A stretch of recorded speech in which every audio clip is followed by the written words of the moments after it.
चलिए। नमस्कार दोस्तों, स्वागत है आपका गुरु फार्मेसी सी चैनल में। हमें उम्मीद है कि आप लोग ठीक होंगे, स्वस्थ होंगे, मस्त होंगे, मुस्कुराते रहिए। चैनल को सब्सक्राइब कीजिए, लाइक कीजिए। हम लोग गर्मी में पड़ने वाली बीमारियों के संदर्भ में बात करेंगे ताकि हमारे आम जनमानस को इस वीडियो से देख कर के कुछ फ़ायदा मिले। हम लोग गर्मी में पड़ने वाली समस्याओं के संदर्भ में बातचीत करेंगे। इसी संदर्भ में डॉक्टर साहब, स्वागत है आपका गुरु फार्मेसी चैनल में। हम लोग जानना चाहते हैं डॉक्टर साहब, गर्मी में होने वाली सबसे ज़्यादा बीमारियों में एक बीमारी आती है, डाइजेशन सिस्टम सही न होना, पाचन क्रिया सही न होना। उस संदर्भ में आप क्या कुछ बताना चाहेंगे हमारे दर्शकों को?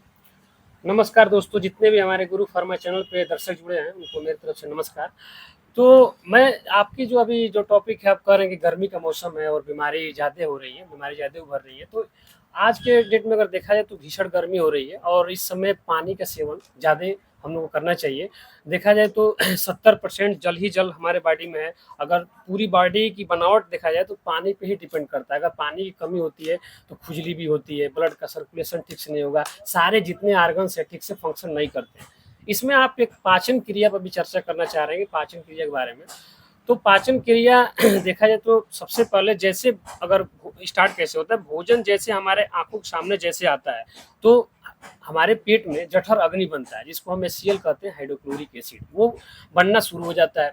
और हमारे मुख में जैसे हम भोजन रखते हैं तो मुख में लार बनते हैं और लार में बहुत सारे एंजाइम होते हैं, जैसे टाइलिन, म्यूकस, लाइसोजाइम।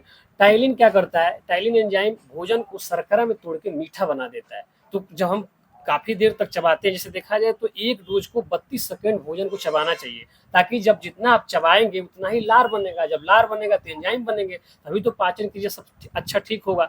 और ये इसके अलावा दो और एंजाइम बनते हैं, जैसे कि टाइलिन। टाइलिन एंटीबैक्टीरियल होता है, ये अगर कोई भी फंगस जैसे कोई बैक्टीरिया माइक्रोब्स अगर भोजन में है तो उनको किल कर देता है, मार देता है। तीसरा होता है म्यूकस, भोजन को लुब्रिकेंट बना देता है।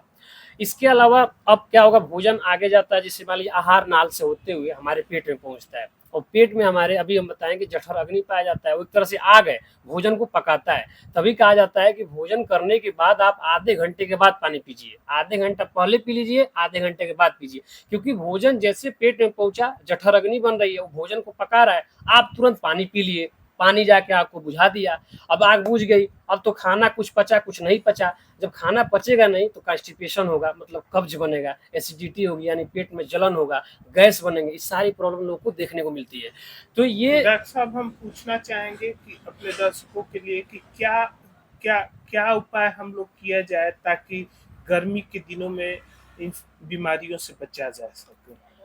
गर्मी के दिनों में अगर देखा जाए तो मिनरल का सेवन ज़्यादा करिए, ज़्यादा ज़्यादा पानी पीजिए और ठंड चीज़ का सेवन ज़्यादा करिए, जैसे कि फल में पपीता खा लीजिए और जैसे दही का छाछ, ये सब जिससे जितना ठंड वाला चीज़ खाएंगे हमारा पेट हमेशा जैसे ठंड रहेगा। कहने मतलब जो जठर अग्नि बन रही है, उस तरह से आग बन रहा है ना, पेट में जलन उत्पन्न करता है। आप ठंड गर्मी वैसे टेम्परेचर बढ़ा है, गर्मी बढ़ी है, और जब अंदर से भी टेम्परेचर बढ़ा है तो जब आप ठंडा चीज खाएंगे तो कोल्डनेस रहेगा, तो बॉडी ठीक से एब्जॉर्व करती है, हर फंक्शन ठीक से होता है, सारे ऑर्गन ठीक से काम करते हैं।